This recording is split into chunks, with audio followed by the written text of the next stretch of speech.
So one of the things that really strikes me as odd as a psychologist, there's two things, I suppose, when I look at modern claims about identity.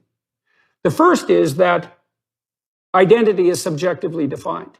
I think that is so utterly preposterous. I can't believe that we're even entertaining it as a culture. It's so idiotic.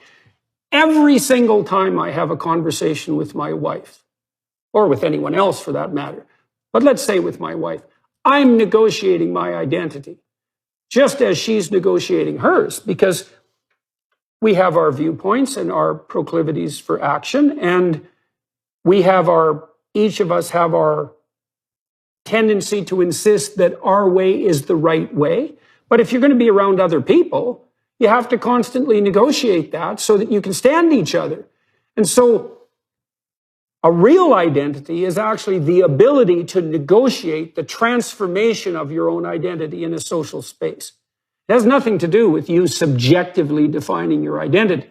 So that's, now, as far as I can tell, the only people who are unable to negotiate identity and who insist upon having it subjectively defined are literally 2 years old.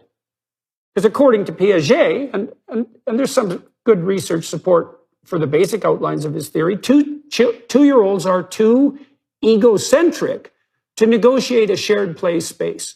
So their identity is subjectively defined, and they're almost entirely hedonistically oriented, which means they run by whim, which everyone knows if you're around 2-year-olds, and they can't play with other children.